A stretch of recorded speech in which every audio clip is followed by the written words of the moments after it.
and in surgical decision making. Mike has been one of our partners who every year will give us our IRB certification 2-hour lecture on medical ethics and in research.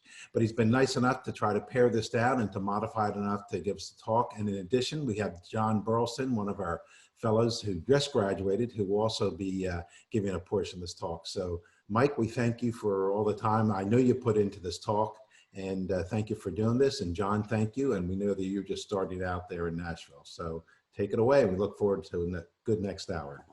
Well, thanks for the introduction, Rick, and thanks to the Seattle Science Foundation for facilitating these meetings. They've been great. As Rick said, I'm going to talk about some ethical things, and I know that's usually fairly dry. So if I can take control of the screen, I think it did.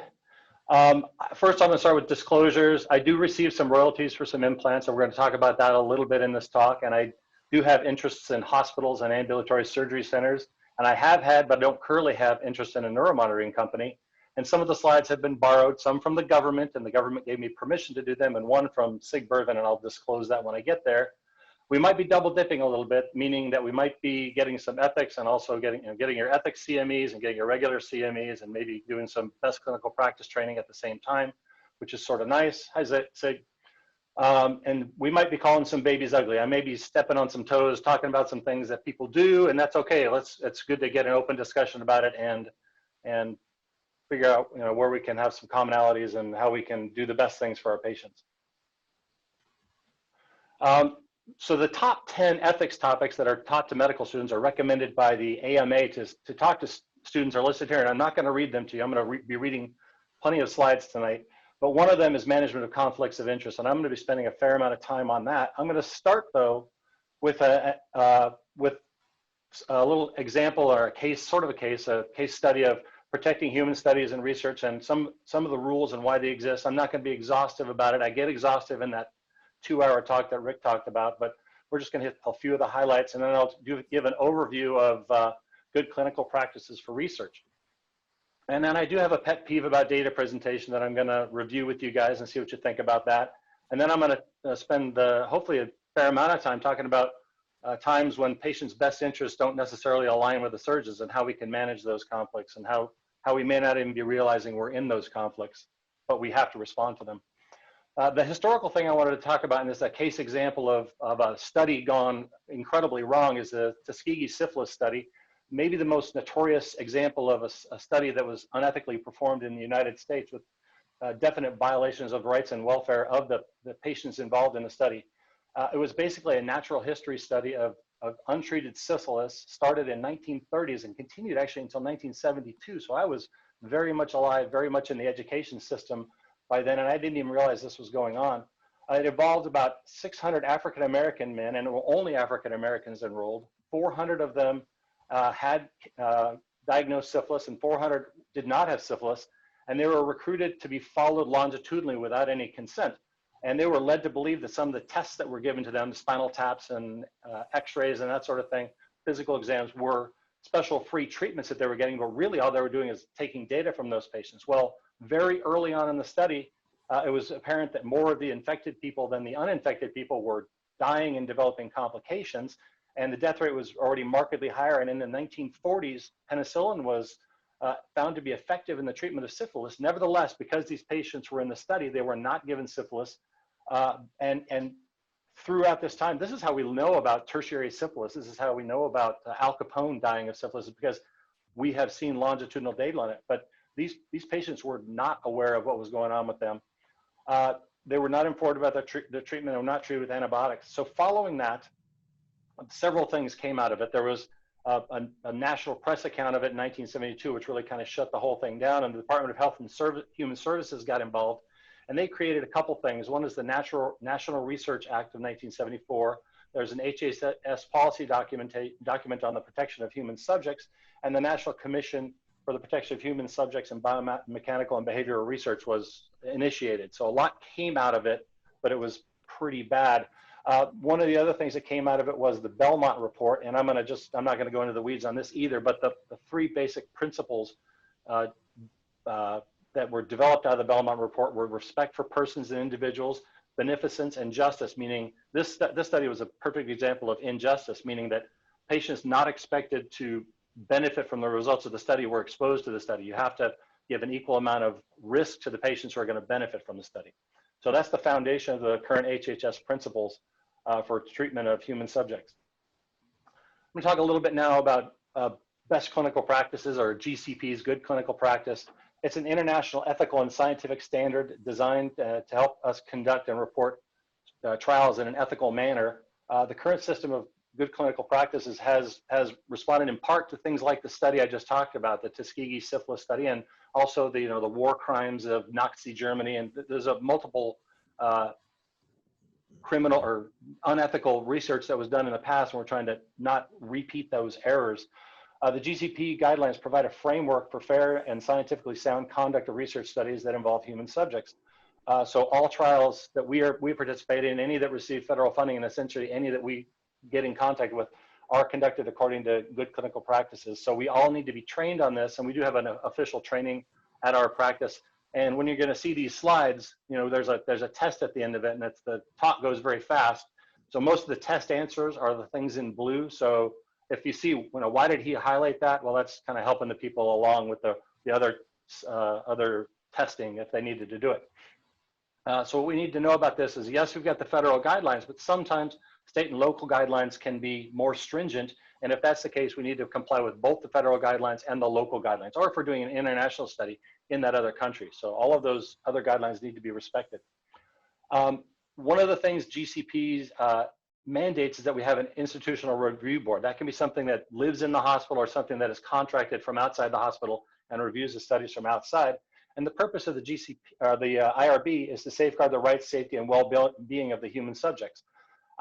Any clinical investigation involving products regulated by the FDA must be reviewed and approved by the IRB, and any study that involves something that the federal government is funding has to be reviewed by an IRB. But at our institution, essentially anything we do is reviewed by an IRB, and even if the IRB doesn't get involved because of exceptions that allow a waiver, they've at least had a look at the study from the beginning. The IRBs will have authority to approve or disapprove of the research activities, and the IRBs will periodically, and at least annually, review the studies and look at the protocols, make sure everything's being done on the up and up, at least annually. One of the things also that is dictated is that we get informed consent. Obviously, in the syphilis study we talked about before, there was no informed consent given to the patients. Well, informed consent is a process by which the patient is informed about the study and voluntarily agrees to participate. And I say process, meaning that is an ongoing thing. So if something changes about the study, or if the patient changes their mind about participating in it, we need to be able to continually evolve that. So it's not an event. We think of consent for surgery as an event. They sign the form and they're good to go. Consent for research isn't exactly that. It's an ongoing thing, especially if we're doing longitudinal studies following the patients over time. Consent documents need to be written in a form that the patients can understand. So if the patient's group is expected to be from multiple languages, we need to have the forms in multiple languages. If the patients are very young or poorly educated, then we need to have the forms written in whatever education we expect them to have. We can use children as research studies subjects, but they're considered a special group that requires special protections. Their parents can consent for them, but the child needs to what they call assent, meaning they're saying it's okay. They cannot consent for themselves, but they can assent before enrollment in the study. And we can't coerce patients. We can't tell them, well, we're not going to treat you if you don't get involved in this study. The participation in the study has to be voluntarily and not unduly influenced. We can pay them to be in the study. We can't pay them to come back for visits, but it can't be so much that it coerces them. You have to base that payment on their income status and how much they might be influenced by the payment. We also have to maintain confidentiality of the information we obtain from the study, or de-identify it when we're disseminating it, if we do disseminate it. There are exceptions in times when we can release information. We can release it to medical personnel in an emergency. In fact, there's a whole long list, and I'm not actually going to read that whole list to you. We all know about the HIPAA privacy rules that protect all patient identifiable information, and so we know that when we disseminate information, unless we're have an agreement with who we're releasing information to, the information needs to be de-identified or grouped in some fashion so that we can legally and ethically disseminate it. So also we have to report, we're responsible to report adverse events. An adverse event is defined as an untoward medical occurrence in a person who receives a drug or device while participating in the study. It doesn't need to be related to the study. In fact, we have a saying at Texas Back that the study is not even going until we have our first spider bite adverse event. It's just something that happens, and it's, we've got to document all of them. It's not like, we can't let our egos get involved as surgeons. Like, I don't get complications. I don't have that many complications. Adverse event does not mean you had a complication. What it means is something happened that we need to document. And if it turns out that every patient that gets, your artificial disc gets a spider bite or something like that, maybe there is something about the device that attracts a spider. So they're just collating data. Serious adverse events are events that need to be reported on an urgent basis to the sponsor and sometimes to the FDA if it's an FDA study, or if it's a study that may be eventually reported to the FDA. So usually within 24 hours, immediately is what they say, but within 24 hours usually satisfies. Quality assurance, every study is going to have a quality assurance person, usually somebody external and somebody internal that maintains quality.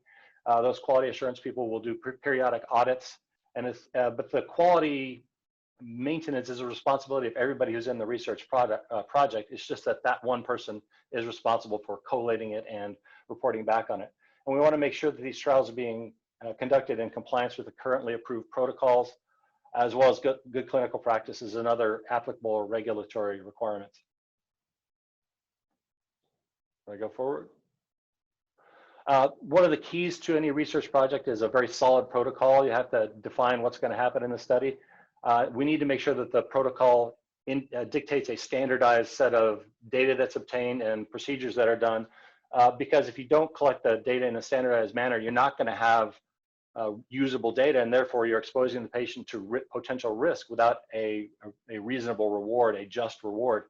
Also with the research protocols, if there is a change in the protocol, it's called an amendment, and that has to be circulated to the IRB, and again, back to the FDA if it's one of those studies that's an IDE, that meaning the product is going to be referred to the federal government for approval, or if it's something that the federal government is funding. Research misconduct, and this is something that they're very stringent on. We obviously try to avoid that. Research misconduct is basically fabrication, falsification, or plagiarism in performing or reviewing research on reporting the research results. This definition, of course, doesn't include honest error or differences of opinion or even authorship disputes, unless those authorship disputes really are plagiarism. Then it does get into the weeds on that. Non-compliance with policies and procedures for the protection of human research subjects is reportable to the IRB, but it may not be considered a research misconduct under this federal definition. So I'm going to talk to you a little bit about, this is my pet peeves section, and I'm going to talk to you a little bit about honestly and ethically reporting data. I was trained as an engineer, so went to medical school after that. So I was very much involved in my physics class, learning how to report data. And data should be presented in a way that accurately and honestly reflects the results with the certainty to which those results are known. And I looked at a paper recently. I do review papers for a few journals, and when I looked at one paper recently, I know it said that the estimated blood loss in some subgroup, and it's not critical which, but a subgroup was 2,023.9 plus or minus 1,300.4. which implies, when you look at those numbers, that we know the blood loss to a very high degree of certainty and with great precision. But we all know as surgeons that when we're getting that blood loss, it's a back of the envelope estimate. We're looking at the blood in a cylinder. We're trying to estimate how much blood might be on sponges and how much came out of the cell saver, that sort of thing. So it's a very gross estimate. So to imply that you have this degree of certainty is not really communicating the accuracy that you really know the data. And at the same time, this data implies that there is a wide range of uncertainty about the average, 1,300 cc's or more. And so to say that we're talking about that 0.9 cc's, 9/10 of a cc, and the precision is not sensible. Does it make sense to talk about the tenths of a milliliter? It's an easy trap to fall into because the software we use, the calculators we use, the SPSS statistics software will spit out these numbers to very high precision, and it looks like you're doing good work to report all these long distance numbers, but you need to make sure you're getting something that makes sense and that you're communicating what you really know about the data, not what the calculator knows. Because the calculator doesn't know what you know about how accurate the data is. So are there rules to decide how to present this data? This error analysis book by John Taylor is a reference that I've used since my freshman year in college, and it's really quite excellent in terms of how do you report errors and how do you manage error analysis. This other book, Proofiness, is more about how you can use numbers and statistics to make a point that maybe the numbers don't make for you, and you're using them in somewhat dishonest manner. So both are good references. I would say the error analysis book is quite dry, but really good. And somebody on your research staff, hopefully a statistician, should look at this and know the stuff in this. Maybe you don't have to know it every time. So I'm going to use a simple example that I made up, and I made it up for a particular reason to make a few points. So if I looked at what the average blood loss is in a discectomy, say you did 7 cases and got blood losses of each case as I show up there, but anywhere between 10 and 75 cc's. Well, I average those numbers, and those numbers come out to 32.14286 milliliters, which we know that I measured those to no more accurately than 5 cc's, and I'm still looking at a number that's very, very high. And then I looked at the standard deviation, which I got right out of my Excel spreadsheet on my laptop, and it gave me a standard deviation of 22.70410.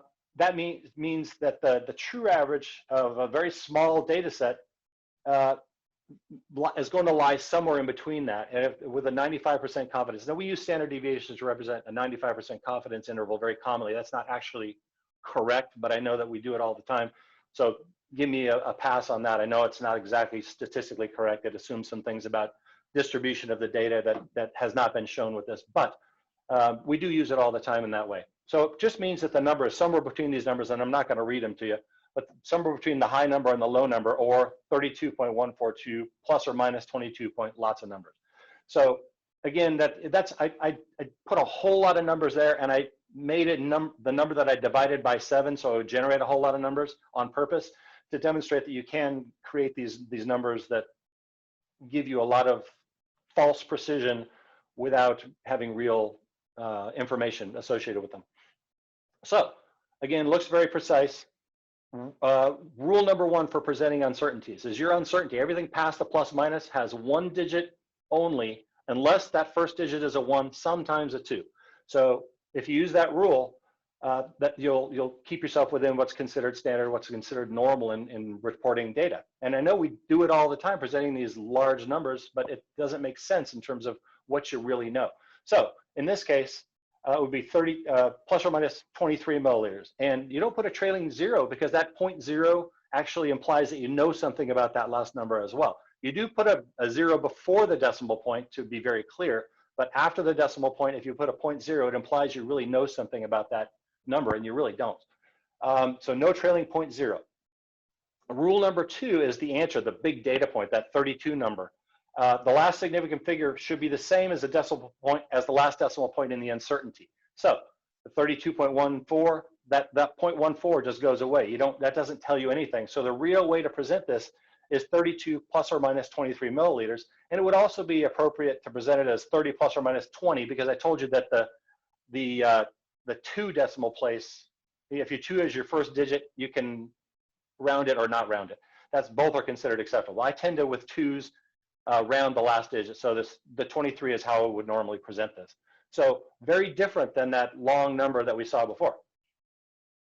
So back to the original example, I started with that. I'm going to call it a case because this is a case conference, where we looked at the average estimated blood loss in that subgroup we talked about, and we had this very large number, many more significant figures than was appropriate. But if we use rule 1 and look at the uncertainty, we can see that the uncertainty really comes down to plus or minus 1,300 milliliters, not something point anything. It's 1,300 milliliters rounded out. And then knowing what the significant figures are, which is the first 2 digits, we change the average of the blood loss down to 2,000. So 2,000 plus or minus 1,300 is the appropriate way to express that data, communicating the range of the data and how well you really know it. You can have a number that has 8 significant figures if your plus or minus is not including those 8 significant figures. Your uncertainty doesn't mean it has to be a 2-digit number. It can be a very large number, but the uncertainty and the answer, the number that you're trying to communicate, need to have similar ranges of precision. So this really accurately reflects the precision that the data is known. And this is just the picture shows how we're getting that estimated blood loss measurement. It's very crude. From the same paper, I looked at their PILL mismatch, and they said at baseline, I'm not going to talk about all the numbers in this paper, and I did like this paper and thought it was going to be something that we would accept, but I wanted them to clean up their numbers. The PILL mismatch at baseline was 22 plus or minus, sorry, 22.612 plus or minus 17.363 degrees, which we know that when we're measuring these angles off the PAXs or off our x-rays, we can measure and agree with each other within about 2 or 3 degrees. Well, they're reporting data to the thousandth of a degree. And that's, it doesn't make any sense. It is not sensible to report data to that degree. So using the same rules, the PIL mismatch should have been reported as 22 plus or minus 17 degrees. And that gives you an idea of how accurately they knew the numbers and what the range of error is. And really, just to get nerdy, if their error if it had been a close group of data that didn't have an average that was wide, like that plus or minus 17, if it came down to a number that was plus or minus, say, 1, we also know that the error in the measurements was, say, plus or minus 2. And since PIL mismatch is calculated, when you calculate a number based on 2 numbers that each have an error, you have to add the uncertainties. If it's an addition or subtraction, you still add. And so it would have been plus or minus something like 4. But that's a nerdy detail that I don't think any of us need to know, but your statistician might need to know it if you hit that circumstance. We did have an interesting thing pop up as I was doing these slides, and I was watching last Friday's talk. I found out that even the best of us can fall into this trap. This is a screen capture from last Friday where they talked about the savings in ambulatory surgery center outpatient department, and you see the Medicare Advantage numbers is $5,814 plus or minus $7,693. So that's a big range with very precise looking numbers. And as I said, easy trap to fall into.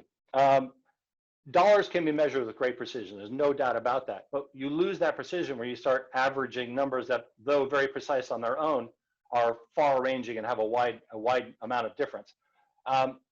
When you say you have an uncertainty that's greater than the value you're measuring, it implies that there are some cases in the Gaussian distribution that might be below 5,184. I don't think there are any cases where the surgery center paid the insurer to do the operation. So I don't think that plus or minus is reflecting what really happened. And in fact, we can infer from looking at that number that it was probably not a Gaussian distribution. That's why I put that non-Gaussian curve up there. It's probably something like that. Not the Gaussian distribution you see on top, but more like the non-Gaussian distribution you see on the bottom. So if I were presenting this data, I would have said something like 5,000 plus or minus 800, and that's probably what I would have done. But you could also say $5,000, 95% chance it's less than $1,300, not giving anything about the bottom of the range. So there's lots of ways to present this data, but I think just having lots of numbers makes it seem more precise than it probably is.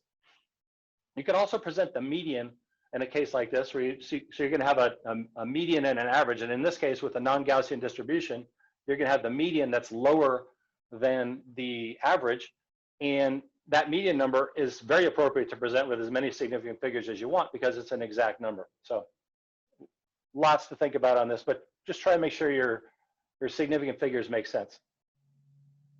Now I'm going to get into what I think thought was going to be the meat of this. I'm going to talk about alignment of incentives and what's good for us and good for our patients. And it's always better when these go together, and it's not healthy when those are put in opposition. And I think it's one of those don't hate the player, hate the game kind of situations. The game is what it is. We're paid how we're paid for what we do, and it would be better if those incentives were aligned, but it's not always the case. And I'm going to kind of bring out a few situations where I think that's the case. We're going to do that with some cases. Of course, one of the first duties of a doctor and one of our ethical responsibilities is to prioritize what's best for our patients. But even when that's done, we prioritize what's best for them. There are sometimes situations where there are arguably equal alternatives we can offer to the patient that have different rewards for the surgeon, both monetary and other rewards that are a little more subtle.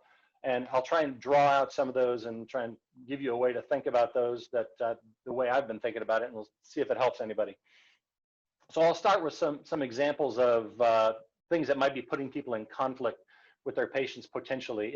Is physician ownership of ancillaries unethical? And I would say, no, it's not implicitly unethical. It's something that is actually very reasonable to do, but it does at minimum put you in a situation where the conflict might require management. So you may need to disclose to the patient that you're an owner in a facility or owner in an ancillary, and make sure that you don't overutilize or refer to a patient to a particular service that is not appropriate for them because you're the owner. There is a specific type of ancillary called a pod that was proliferating and actually still exists quite a bit, although they don't identify themselves as pods. But they're out there, and the OIG came out with an opinion statement, a special fraud alert they released in 2013, saying that they believe that pods are inherently suspect under the anti-kickback statute. So it's something that needs to be managed. Concerns and things that put you at risk if you're part of a pod is if the size of your investment or the size of your return varies by the amount of utilization you have of that pod. That somebody that refers to the pod a lot gets more money from their referrals, or is allowed to buy more shares, or has a different price for buying the shares. There's all kinds of ways you can unfairly do it, and that puts you at conflict, and that makes that not inside a safe harbor and not compliant. If you refuse to do procedures at a facility that won't utilize your pod, that's potentially a conflict. And if you don't disclose your interest to patients, that can potentially be an unmanaged conflict.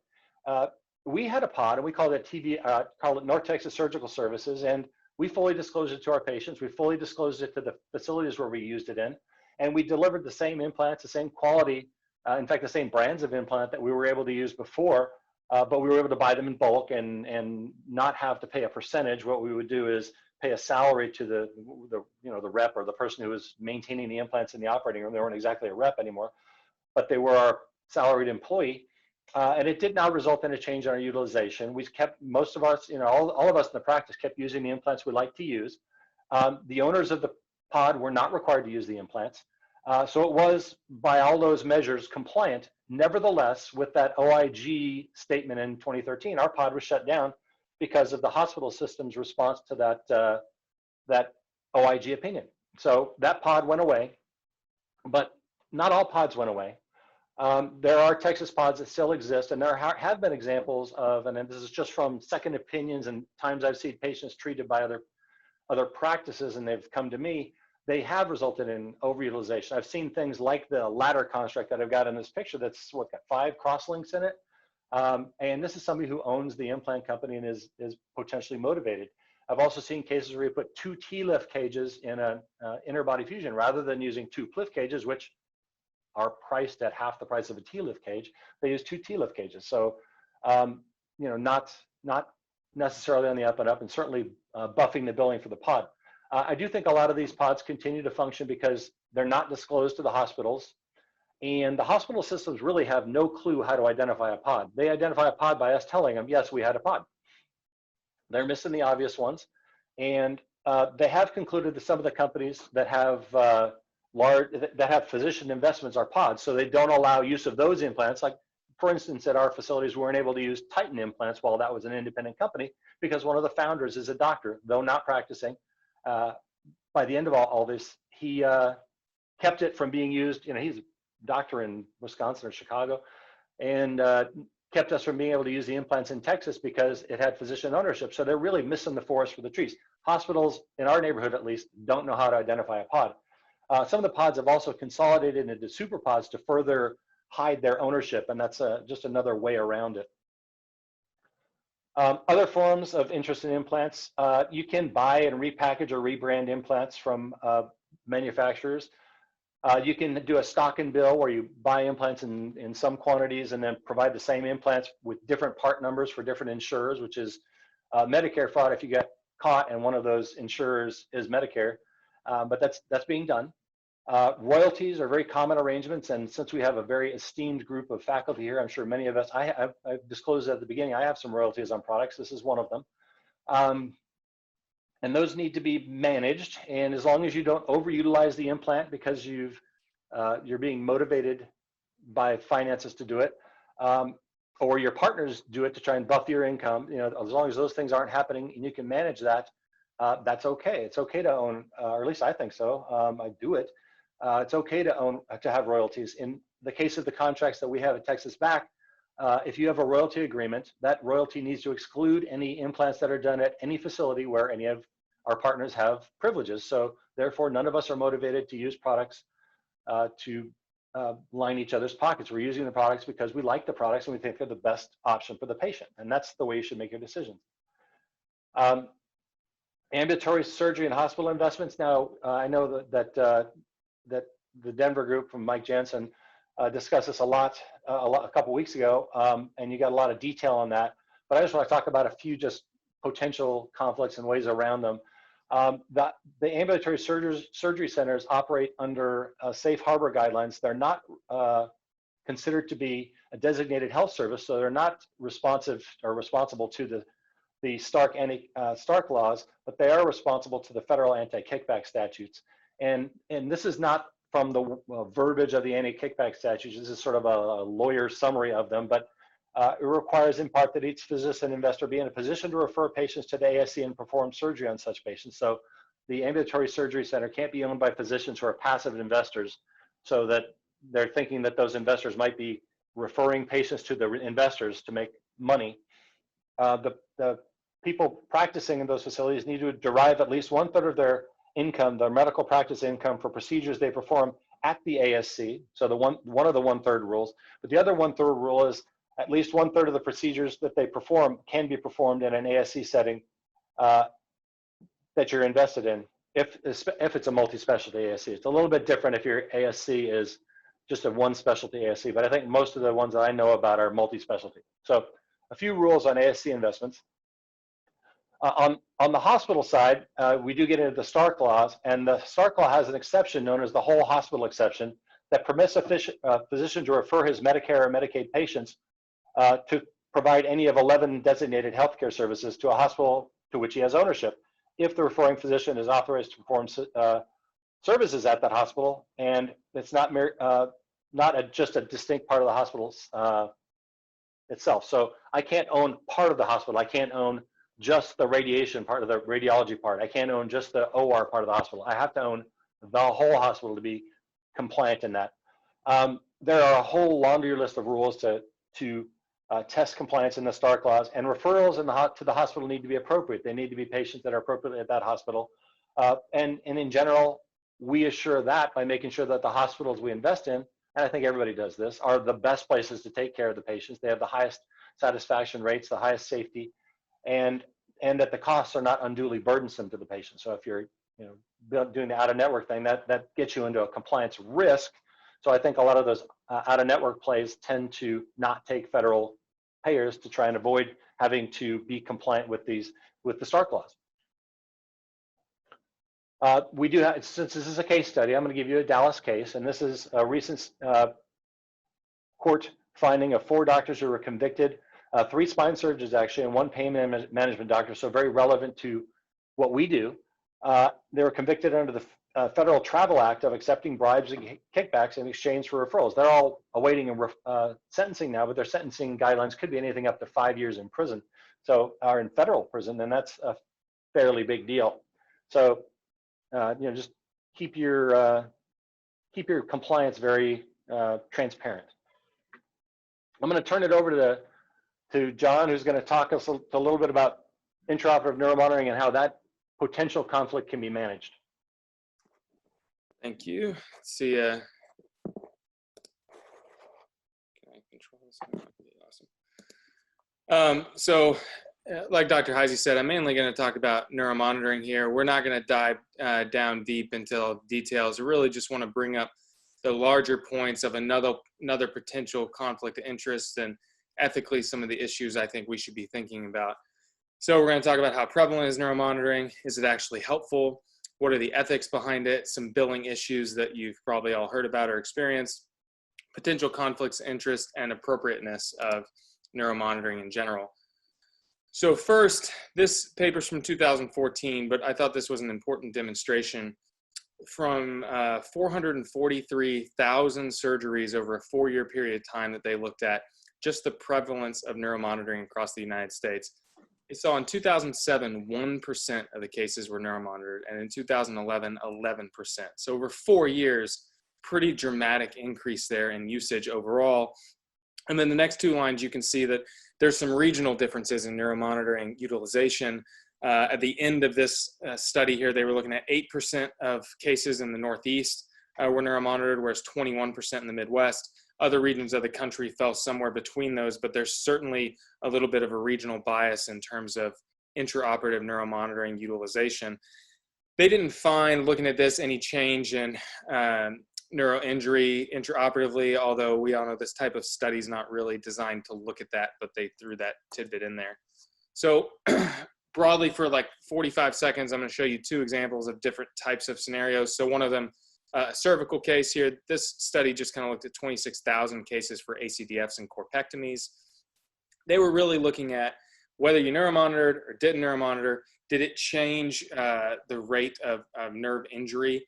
And what they found is it didn't, that they could find, but the rates were really low. 1% for corpectomy, 0.2% for an ACDF. So potentially not powered enough to determine a difference, but what they were showing, what they were trying to get at here is that maybe some types of cases with a low enough injury rate might not necessarily benefit from neuromonitoring. This is all comers. It's not talking about myelopathy or anything in particular, but that's one of the points they wanted to demonstrate.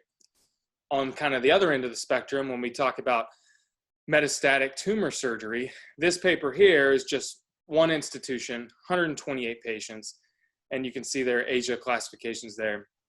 They had 13 what they call true positive events in the operating room where the tech raises their hand and says, I got this problem. 7 times it was during a decompression. The surgeon finished the decompression, things went back to normal. 5 times it's during instrumentation, in which case they stopped, they put in a different implant or took out that screw or put in a different rod. They did something different and things went back to normal. 1 time it was during a lateral approach, in which case they stopped, kind of went through a different plane, started up again and things went back to normal. In 114 cases, the tech said everything was fine and everything was fine. And in 1 case, they said everything was fine and everything was not fine. The important thing here, although that 1 case is kind of interesting, the thing that's important to me, or the takeaway for me, is 7 times there was a time that neuromonitoring went off and we didn't change what we were doing, right? We just continued the decompression. So you could argue it does give you confirmation after the case that things returned to normal, which is great, but it didn't ultimately change what the surgeon did. And had they not neuromonitored, the outcome is probably the exact same. The other ones with the instrumentation, if they had neuromonitoring there and decided not to listen to the neuromonitoring, or if they didn't have neuromonitoring and obviously didn't change what they were doing, maybe things come back or maybe they don't. So it's potential that those 5 cases, neuromonitoring helped us make a better decision for the patient, which is obviously why we neuromonitor cases, to give us information we can act on to do something different. So those kinds are, and then deformity, obviously, and myelopathy are things that are very commonly monitored for the reason that I demonstrated in the tumor one. In this case, bigger paper, 2010, really just looking at, like, does it make sense to neuromonitor? Big picture. They looked at a ton of information out there, whittled it down to 32 really strong papers. What they came up with is this: high evidence that says neuromonitoring is sensitive and specific for intraoperative neurological injury. Great. There's some good evidence that shows that it can reduce the rate of new injuries and that intraoperative response of the surgeon to an alert can ultimately reduce the rate of neurologic deterioration. So their recommendation, big bold red at the bottom, it's recommended that the use of neuromonitoring is considered in spine surgery where the cord or the nerves might be at risk. So I see that and I think, great, we should use it on every case where the nerve or the spinal cord's at risk, which is like almost every spine surgery case, there's a nerve somewhere involved. And then, you get through medical school and you start getting Beckers and all this other stuff. And you see these kind of scary things. And one of them is like this is News 9. I don't even know where this is, but you see, a surgeon who's a part owner in a neuromonitoring group is sued because a patient got billed $100,000 for a neuromonitoring procedure that typically costs $1,000, and it's this big deal. And then there's this, which is where I'm at in Tennessee. This was Inspector General dealing with a $1.9 million settlement for fraud for neuromonitoring. So then it makes you want to take a step back. Okay, well, how do I know what's the difference between this, what I'm seeing, and what I think is good for the patient? I want to make sure I align my incentives with the patients, but I also want to make sure that, I mean, in all honesty, if someone's getting paid for these services that I'm facilitating, like maybe it should be me and not some trans-Canadian holding company, you know? And so these are the types of issues that kind of got me interested in looking at how this works. So it turns out there's a society called the American Society for Neurophysiologic Monitoring. I went to their website, stole this logo from them. They had a picture of their last annual meeting, not exactly people you want to have a beer with, but it looks like they're having a good time. And this is one of the first things they say at the top is they're talking about some neuromonitoring groups related to like that first article where they bill $100,000, where they say some groups charge excessive fees in order to gain business through the surgeon by then paying the surgeon money on the back end. So that's a kickback. You pay money on the back end for a fee proportional to, you know, the business or an agreed upon rate. It's a kickback. But there's a lot of other models in existence that get confused for that. Other models like having a company that is partially owned by the physician, partially owned by the neuromonitoring company, by which the money that comes in pays for the tech, pays for the neurologist, the money left over is split between the owners. One of the owners happens to be the surgeon. And there's a lot of debate about that I won't dive into, but there's a lot of different ways this can be structured. So the AMA kind of weighed in on some of this stuff too, and I won't read this verbatim, but their code of ethics has a lot of stuff that we all understand to be true. Like you should do what's right for the patient. You should pay attention first to their needs, not to your own financial needs. And all of this stuff makes perfect sense. Everyone here agrees with this. The patient's the most important. My finances are part of what I do, but they do not drive the decisions behind what I do. The problem is, even though we all think that, I'll show you some examples where that's not necessarily the case. So balanced billing, I'm going to give you 30 seconds on this, is one of the problems behind neuromonitoring. And the reason is because neuromonitoring is almost always out of network. I've heard of some that are in network, but by and large, they're out of network. So when that happens, they bill the insurance company, typically the deductibles met, so they're billing the insurance company whatever number they want to bill. The insurance company sends a notice to the patient that says, hey, we got billed $40,000. We're going to pay $2,000. You might get a bill for $38,000. Sometimes they pay $2,000, sometimes they pay $30,000, sometimes they pay $200. It's totally random. I don't really understand any of it. I'm sure there's some people out there that do, but they pay what they're going to pay. Then that neuromonitoring company might bill the patient the remainder. That's called balanced billing, or they might not. That's legal in some states it's not. You can understand why as a patient that can be extremely distressing to pay your surgeon, you know, $2,500 for a surgery and pay anesthesia $800 for a surgery and pay neuromonitoring $30,000, right? So the goal is never that the patient pays that, I think, but they get bills for that. So that's one of the problems behind the out-of-network billing thing. And you can imagine that if you are part of the ownership of that company that is billing the patient multiples of what you billed, or possibly even what the hospital billed, that can maybe not look great.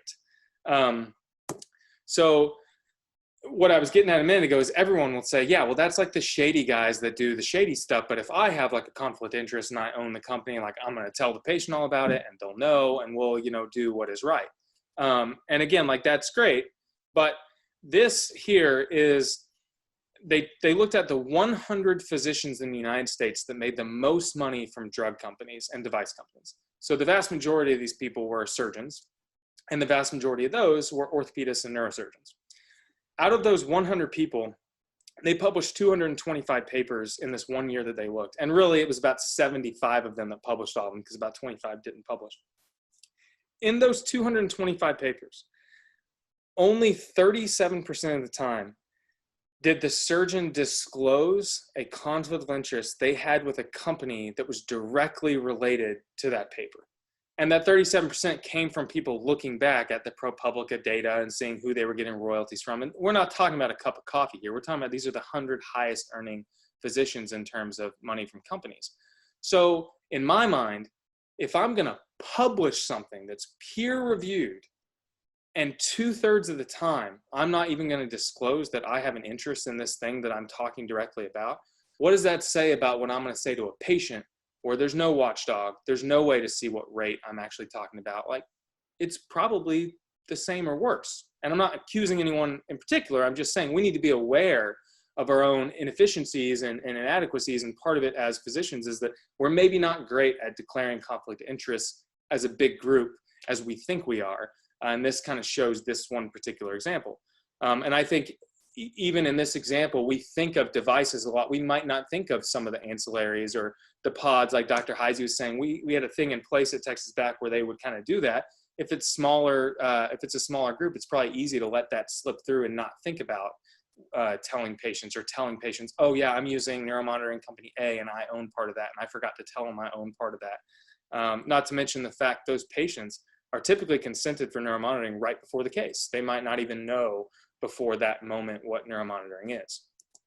So all of that kind of together to say it's only bad if, obviously, if you're committing fraud, it's terrible, but then if it leads to improper use. So is there regional variation? Absolutely. You know, when I did my residency in New England, nobody neuromonitored anything. When you go to Dallas, everyone neuromonitors. That's the regional standard of care. If you don't neuromonitor in Dallas and something bad happens, the first question you're going to be asked is, why weren't you neuromonitoring to protect the patient? That's just the reality of it. Training and comfort level has a lot to do with it. If you're used to neuromonitoring cases, you're probably going to neuromonitor cases when you get out. The big question that there's no great paper on is, are you more likely to neuromonitor a case if you have an interest in the company than if you don't? You would think, because there's evidence of that happening with devices that people have interest in, and with pharmaceuticals that they have interest in. We know they use more of them, and there's a reason we can't put a drug company name on a pin anymore. It's because it makes doctors prescribe more of that drug for, you know, take that for what it's worth. So there's probably some element of that here. And then there's just general improper use. Should we be using neuromonitoring for a kyphoplasty or for an epidural steroid injection? I mean, most people are going to say no, but those things happen occasionally, and who's going to control whether or not they continue, and who's in charge of making those decisions? And, you know, there's really no great answer for that right now. So that's pretty much the neuromonitoring stuff. So Dr. Hisey had a chance to get a drink of water, and we'll turn things back over to him. I sure did. Thanks. So I'm going to talk a little bit about surgical decision making. And when we're making decisions, there are often several alternatives that we might consider for treating the same disease process. And there's reason, very reasonable discourse about this. And this is why we have papers on things. There are almost always advantages and disadvantages to the patient of each alternative. There's different risks associated with different procedures. There's different recovery times. There's different rates of recurrence, and there's different rates of adjacent segment disease, or risks of recurrence at the same or a different level. And the cost may be different. The patient's out of pocket, or at least what the insurer has to bear, may be different. And there also may be advantages and disadvantages for the surgeon. There's maybe a more difficult way of doing something, or a way that they're more trained in or more comfortable with that is better for them. There may be a different recurrence risk for them too, and that may affect how they're perceived in the community. Well, this guy always has recurrences, this guy never has recurrences, therefore it's an advantage to do a procedure that has less chance of recurrence, to me, at least in terms of my community perception. And then of course the big elephant in the room is the reimbursement. Some procedures we get paid more, and people, doctors are people too, and people are motivated by money sometimes. I'm going to try and bring out these differences with a few very straightforward cases. I don't think there's going to be a lot of controversy about the cases, and that's not what I'm trying to bring out in these cases. They're not. I don't think they're controversial, but we'll see. Didn't go forward. First case is a 41-year-old female OR nurse with severe left C6 and C7 radiculopathy. The pain where you'd expect it to be, neurologic findings like you'd expect. She did have a reasonable course of non-surgical care with 6 weeks. Even in a collar, she had a Medrol dose back. She even had an epidural steroid injection. I don't know that all of them get that. These are pre-op images showing some, the not atypical degenerative changes in the cervical spine, probably worse to C5-6. And this is her MRI showing herniations at both 5-6 and 6-7. And I don't think that this is a controversial surgical candidate. And there are a couple things you can do for this patient, all of which might be reasonable.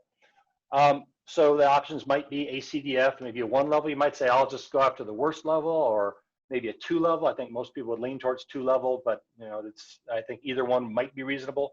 Foraminotomies, if you thought you could get to those herniations, I deliberately picked a case with more central disc herniations that would be harder to get with a foraminotomy.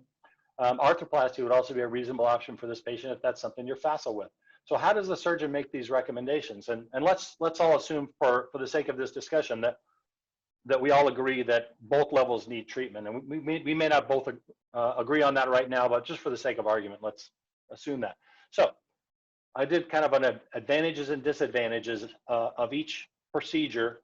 And I listed it, you know, what's good for the patient and what's good for the surgeon, and they don't always align. Sometimes, like the advantages of ACDF are long history of success. Well, that's maybe advantageous to the surgeon, but I don't know the patient cares about that. They want what works for them right now. Better reimbursement, certainly better for the surgeon. Learning curve complete. Some surgeons haven't had the ACD or arthroplasty learning curves. The surgeons almost certainly have an ACDF learning curve complete. Foraminotomies are better because faster healing, doesn't limit future options. Those are both better for the patient, and they're, you know, potentially an advantage for the surgeon as well. Arthroplasty has faster healing. Surgeon may not be as sensitive to that as the patient is. Less adjacent segment disease, again, the patient's going to be more sensitive to that than the surgeon. Lower chance of all-cause reoperation. And again, the surgeon may be sensitive to that if they don't want the reputation of having to reoperate on people, or they may like having to reoperate on people because it keeps them busy and it's an annuity. And then disadvantages go the same way. And I'm not going to read through all of these, but you know, some of the differences definitely favor the surgeon. Some of the differences favor the patient, and they're not the same. They're not sensitive to the same things. And I did not include the other player in this, which is the insurance company, and that could come into it as well.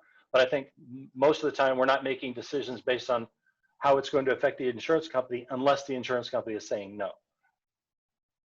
So now assuming the patients are an equal candidate for each procedure, and some of these might be advantageous if a patient is a candidate for one or the other. Like, for instance, you can't address some pathologies with foraminotomies. Well, we're assuming they're equal candidates for all the procedures, so we're taking that off the list. Doesn't address neck pain. Well, the patient's an equal candidate. We'll take that off the list. So, but you're still left with some things that even if the patient is an equal candidate for all of these, might be decision makers. Now, I borrowed this from Dr. Bervin.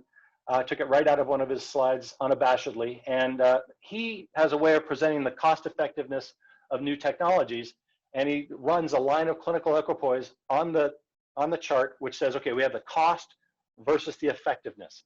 And if the cost is higher and the effectiveness is higher, that's in the kind of an area where you can maybe make a decision to use it or maybe not. If its cost is high and the effectiveness is low, of course it's something that you would reject. And if the cost is low and the effectiveness is high, of course it's something that you would accept. So can you use this way of thinking to make a decision about how to treat a patient? And I think, well, maybe you can.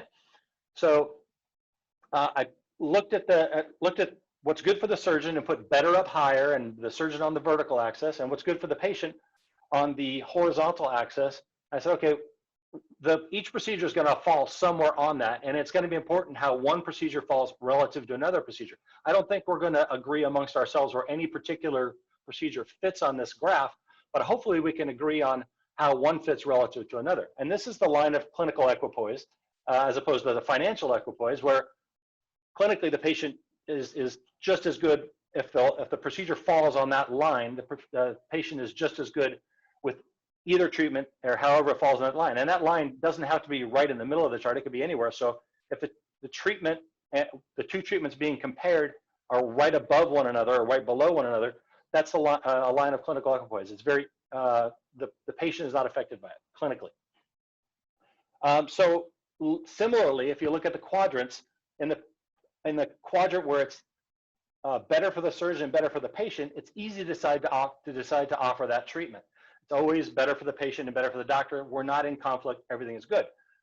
In the lower left quadrant, it's easy to decide not to offer that treatment, to offer the baseline treatment, because it's worse for the patient and worse for the doctor. We're on alignment. But there, in the other two quadrants, where it's better for the surgeon and worse for the patient, or better for the patient and worse for the surgeon, we're put at odds. What's good for us is not as good for our patient. So we've got to keep in mind, we got to offer something that's hopefully good for the patient. We need to prioritize the patient. And I'm not sure that's always done.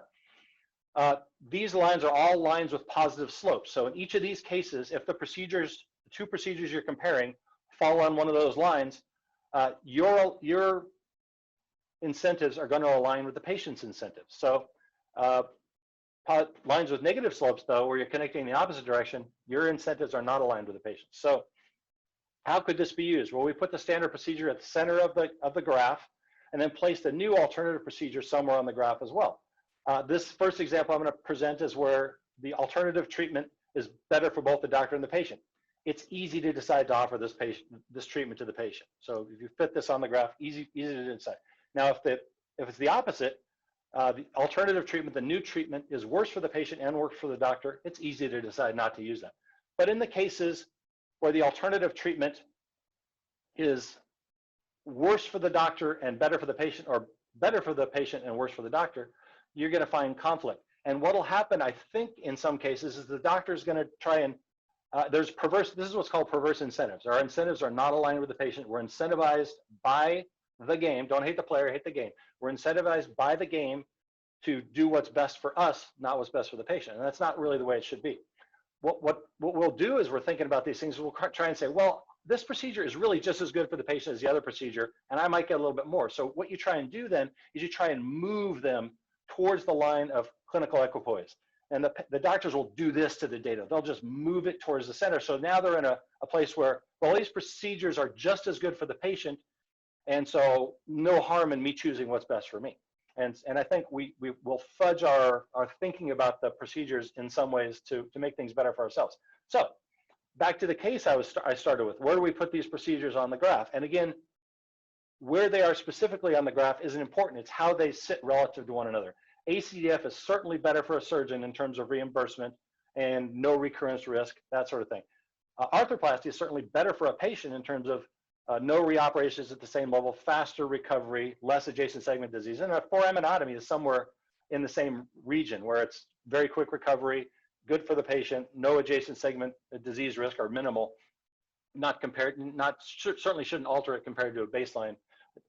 So this puts us in a position where the incentives of the patient is not aligned with the incentives of the surgeon. So how do you make that decision? Well, in this particular patient's case, I decided to do an arthroplasty. I thought that was the best thing I could offer her, less chance of recurrent disease, less chance of adjacent segment disease. So that's how I think about these things when I'm trying to make a decision. She did well, and I know I'm running out of time. I had another case to present, which is even quicker. This is a guy that has a lumbar disc reherniation. And I'll tell you, the options might be a fusion, might be a revision discectomy.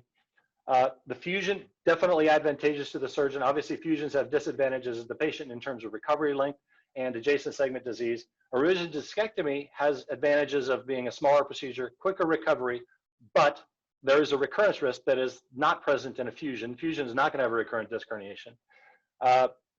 And the treatment for a second time revision might be a fusion anyways. So, but again, the patient may not be, their incentives may not be aligned with our incentives. I did do the revision discectomy. I thought it was better for the patient. There is a risk that it could come back. That has not been prevented, but I think at least we allowed him to have at least a trial of a smaller operation. This, I think, can be applied to any surgical decision-making where you're talking about things like same-day surgery versus stage surgery for degenerative cases. We see cases where a small part of the procedure is done one day, brought back the next day, so you get that first code again. Definitely better for the surgeon, questionably better for the patient. I understand stage surgeries for deformity are a completely different story. Buttress place for ACFs, for ALIFs, does that help the patient? For a lateral approach, does putting a plate on help the patient? I'm not sure. Definitely helps the doctor because they get an extra code. Corpectomies versus discectomies. We see a lot of partial corpectomies on cases where the procedure might have been just the same as a discectomy. Stem cells, interspinous devices, are those better for the patients? Are they better for the doctors? Are the incentives aligned? Anyways, I think you can think about a lot of things this way, and I think it's a fun and interesting way to look at it. I'm going to conclude now, and ethical decisions are really baked inextricably into what we do on a daily basis and how we make our decisions, even though we may not think of them that way. We're making a choice that has some ethical implications, however we make our decisions for our patients. Awareness of this can allow us to manage these conflicts and allow us to make the best decisions for our patients.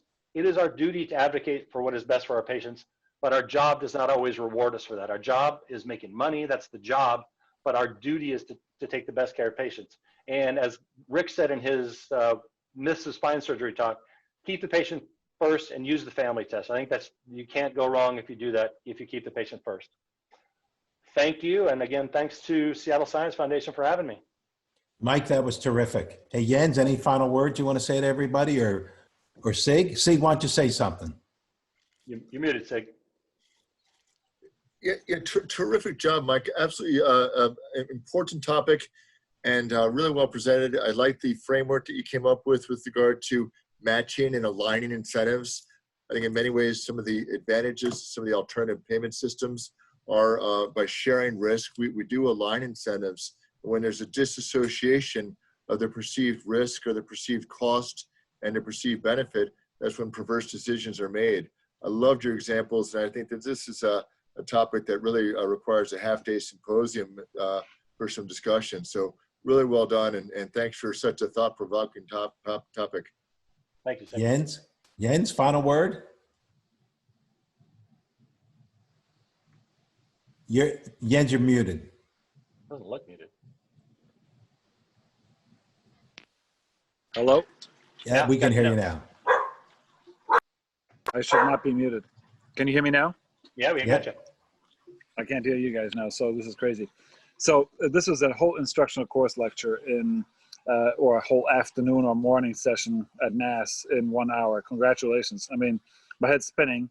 I'd love to talk and review every single thing from research, ethics and research down to billing and neuromonitoring. So thank you.